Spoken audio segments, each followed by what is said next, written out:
Breaking news చూస్తున్నాము. YCP అధినేత జగన్మోహన్ రెడ్డి కీలక నిర్ణయం తీసుకున్నారు. పార్టీని బలోపేతం చేసే దిశగా ఆయన మార్పులు చేస్తున్నారు.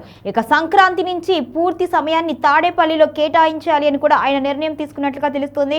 అదేవిధంగా పార్టీని బలోపేతం చేసే విధంగా కూడా మార్పులు చేయనున్నారు. ఇన్ఛార్జీల విషయంలో కూడా కసరత్తు ఆయన ఇప్పటికే ప్రారంభించారు. ఇక సజ్జల బాధ్యతల విషయంలో కూడా ఆయన ఒక నిర్ణయం తీసుకున్నారు.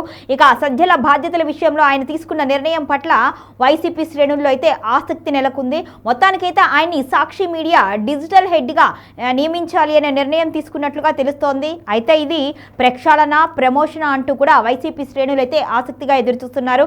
ఇటీవల జరుగుతున్న పరిణామాల నేపథ్యంలో కావచ్చు, అదేవిధంగా గత ఎన్నికల్లో ఓటమిని చవిచూసిన నేపథ్యంలో ఈ నిర్ణయం తీసుకున్నట్లుగా ఉంది. ఎటువంటి బాధ్యతలు ఎవరికిస్తే ముందుకు వెళ్లేందుకు ఉత్సాహంగా ఉంటారు, అదేవిధంగా పార్టీని ఏ విధంగా బలోపేతం చేయాలి అనే నిర్ణయం కూడా ఆయన తీసుకున్నట్లుగా తెలుస్తోంది. అంతకుముందు ఆయన వైసీపీ సోషల్ మీడియాకి బాధ్యతలు నిర్వహిస్తూ ఉండేవారు. అయితే ఇటీవల వచ్చిన పరిణామాల నేపథ్యంలో పలు ఆరోపణల నేపథ్యంలో ఆయన్ని ఆ బాధ్యతల నుంచి తొలగిస్తూ సాక్షి మీడియా డిజిటల్ హెడ్గా నియమించాలి అనే నిర్ణయం తీసుకున్నట్లుగా కూడా తెలుస్తుంది. మొత్తానికైతే మార్పుల విషయానికైతే జగన్ శ్రీకారం చుట్టారు. ఇక పార్టీలో కూడా మరిన్ని మార్పులు జరిగే అవకాశం ఉంది అని భజన బృందాన్ని పూర్తిగా పక్కన పెట్టి కేవలం పనిచేసే వారికే బాధ్యతలు అప్పగించాలి అని జగన్ నిర్ణయించుకున్నట్లుగా కూడా తెలుస్తోంది.